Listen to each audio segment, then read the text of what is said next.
पुराना air India का ये प्लेन टेक ऑफ करता है और उसके 5 मिनट बाद दुर्घटनाग्रस्त हो जाता है। अमूमन ये होता है कि किसी भी फ्लाइट को टेक ऑफ करने से पहले उसकी गहनता से तकनीकी परीक्षण किया जाता है।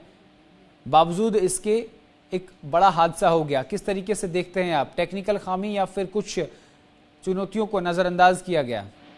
अब देखिए, 3 महत्वपूर्ण तथ्य जो है मैं सामने रखने होंगे। पहली बात कि ये हादसा कब हुआ, टेक ऑफ के समय हुआ, और किस स्थिति में हुआ कि जहाज जो है लगभग 1 मिनट या 1.5 मिनट जो है उड़ा होगा, यानी कि ये 10 से 12 किलोमीटर पर जा पाया।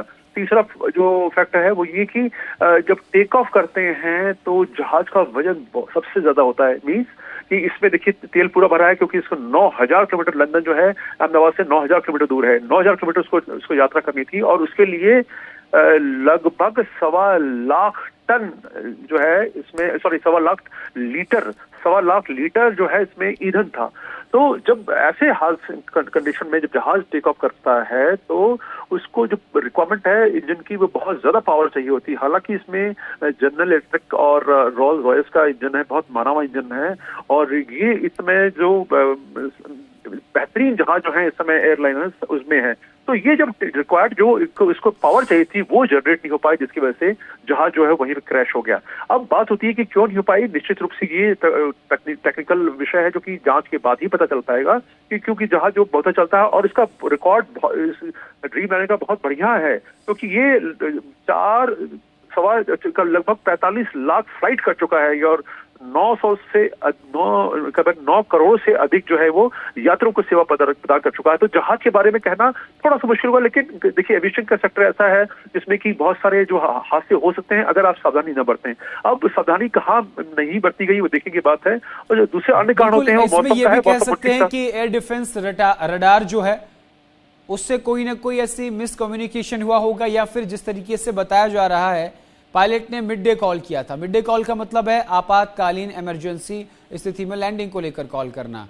तुरंत कार्रवाई नहीं की गई, क्विक रिस्पांस नहीं मिला, जिसकी वजह से ये हादसा हुआ। देखिए अब नहीं, आपका सवाल अच्छा है। देखिए अगर उससे मेडे मतलब मैं अब बहुत ज्यादा मुसीबत में हूँ, मेरी मदद कीजिए, लेकिन आप जिस अवस्था में है उस समय उनकी मदद ईश्वर के अलावा कोई कर नहीं सकता था, क्योंकि वो मदद क्या करेंगे। आप उनको बोलेंगे भाई कि आप नॉर्मली क्या जहाज अगर 1-2 किलोमीटर होता था, बोला जाता कि भाई आप अपना तेल जलाइए और लैंड करिए, और बाकी हम सब जहाज को साइड में कर देते हैं, आप आराम से लैंड करिए।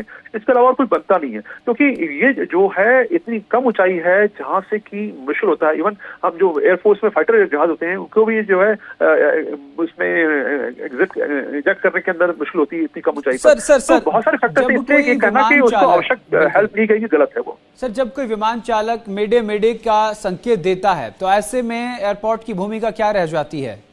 देखिए जो मेडे बोलता है उसके लिए 1 to 1.95 फ्रिक्वेंसी तय है, और वो पूरे विश्व में सब उसको फ्रिक्वेंसी मॉनिटर करते हैं, चाहे वो एटीसी हो चाहे दूसरी एजेंसी हो। और ये माना जाता है कि ये पूरे ह्यूमैनिटेरियन लेवल पर जो भी सहायता हो सकती है, इवन जो जहाज हवा में हो उन्होंने भी सुना होगा इस मेडे कॉल को, तो जो भी हेल्प कर सकता है इस जहाज की उस समय वो हेल्प करे, ये होता है। इसलिए मेडे का ये इंटरनेशनल रूल है, ये आईकाओ का रूल है, ये ऐसा नहीं कि भारत में है ये। लेकिन अब वो क्योंकि ऐसी स्थिति में था कि आप उसकी मदद उसमें ज्यादा कुछ कर नहीं सकते थे आप, और ये क्योंकि अगर टेक ऑफ करेगा, स्पीड भी बहुत ज्यादा नहीं थी, स्पीड इसकी कम से कम 700-800 किलोमीटर होनी थी, जो कि स्पीड इसकी कुल मिलाकर 200 थी। तो जो परिस्थितियां विषम थी इसमें कोई शक नहीं है, और ऐसे हादसे बहुत होते ही नहीं है। और जहाज इतना, ये जो काबिल जहाज है कि इसमें संभावनाएं कम होती है, लेकिन अब ये दुखद घटना हो गई है कि निश्चित रूप से चिंता का विषय है कि ऐसा कौन हो। बिल्कुल सर, क्या भारतीय एयर डिफेंस जो है वो सिविल एविएशन को पर्याप्त सुरक्षा देती है? देखिए एयर डिफेंस का मामला नहीं है, ये एयर ट्रैफिक कंट्रोल का मामला है। एयर डिफेंस का आप जब बोलते हैं तो मतलब इसको कोई इस पर दुश्मन इस पर अटैक कर रहा हो तब एयर डिफेंस की आवश्यकता पड़ती है, क्योंकि अब जहाज उड़ रहा है और उसमें जो आवश्यकता हो सकती है वो वायु नियंत्रण केंद्र से ही सहायता दी जा सकती है और नियंत्रण किया जाता है। तो इसमें एयर डिफेंस आप मत कहिए, आप कहिए एयर ट्रैफिक कंट्रोल की जो बिल्कुल सिविल एयर ट्रैफिक की बात कर रहा हूं।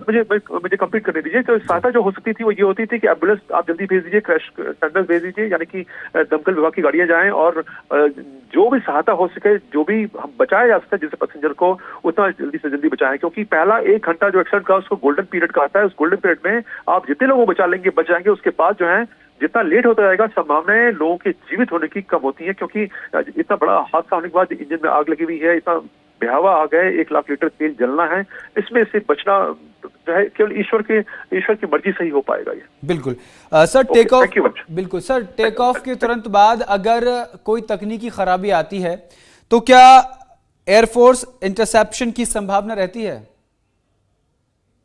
देखिए ऐसा नहीं है, इसमें एयरफोर्स इंटरसेप्शन की संभावना की बात नहीं, क्योंकि आप वो ऐसी परिस्थिति में आप कुछ क्या करेंगे, आप बताइए। अगर आप जा रहे हैं और आपके ऊपर एकदम से कोई पहाड़ गिर जाता है तो आप कौन क्या बचा सकता है आपको? तो कुछ ऐसी परिस्थितियां होती हैं जो कि ऐसा जिंदगी में ऐसा जल्दी होता नहीं है, बहुत कम होता है, रेयर फिनोमेना होता है, लेकिन अब ऐसे हादसे हो सकते हैं तो आप कुछ नहीं कर सकते। लेकिन ये है कि ये टेक्निकल एरर हुआ तो क्यों हुआ, वो अब हमको जांच करना होगा, तो देखना होगा कि भविष्य में ऐसा ना हो। सर आखिरी सवाल है सर, आखिरी सवाल ये है कि ये पूरे हादसे को अगर एक नजर में देखें तो क्या समझा जाए, तकनीकी खामी या कोई ना कोई लापरवाही? तकनीकी खामी। जी, बहुत बहुत शुक्रिया सर हमारे साथ जुड़ने के लिए।